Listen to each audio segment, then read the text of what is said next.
কিসের ভিত্তিতে? জনগণের যে প্রত্যাশা সেটার ভিত্তিতে বিশেষজ্ঞ এবং যারা এই ব্যাপারে অভিজ্ঞ আছে তাদেরও সুযোগ করে দেওয়ার ভিত্তিতে করতে চাই। রাজনীতিবিদদের কাজ কি? জনগণ এবং রাষ্ট্রের মধ্যে সেতু বন্ধন তৈরি করা, সেটা আমরা করি। কিন্তু আমাদের অনেক বিজ্ঞ মানুষ আছে যারা দেশ পরিচালনা করতে পারেন, যারা রাষ্ট্রে কন্ট্রিবিউশন করতে পারে, তাদের সুযোগ করে দেওয়ার জন্য করতে চাই। তাহলে বুঝতেই পারছেন যে আমরা জনগণের জন্য এটা করছি, জনগণ যাতে রাষ্ট্র ব্যবস্থাপনায় অংশ নিতে পারে তার জন্য এটা করছি। নিশ্চয়ই সেটা এদেশের মানুষের প্রত্যাশা।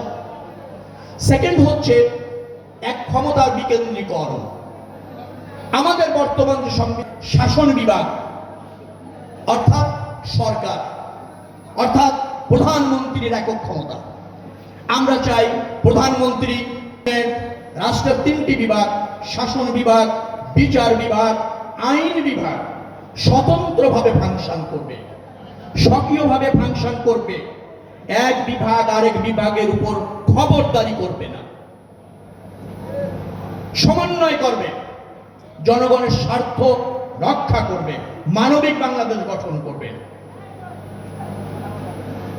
যেখানে শাসন বিভাগ সম্পূর্ণভাবে দায়বদ্ধ থাকবে পার্লামেন্টের কাছে, বিচার বিভাগ, শাসন বিভাগ এবং আইন বিভাগ পারস্পরিক দেশের স্বার্থে সমন্বয় করে কাজ করবে।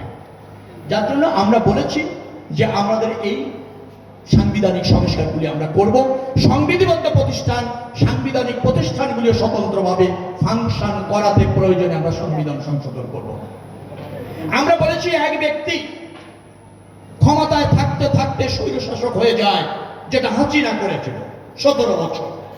আমরা এক ব্যক্তির ক্ষমতায় বিশ্বাস করি না, আমরা জনগণের ক্ষমতায় বিশ্বাস করি।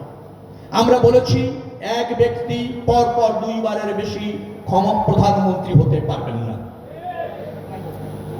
তার মানে কি আমাদের ক্ষমতার লোভ নাই? তার মানে হচ্ছে যোগ্য লোকটিকে আমরা নির্বাহী বিভাগের প্রধান দেখতে চাই।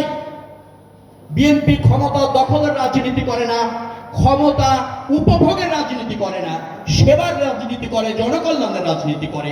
সেটাই হচ্ছে তার মহত্ব। আমরা বলেছি ভোটে জনগণের আস্থা ফিরিয়ে দিতে চাই।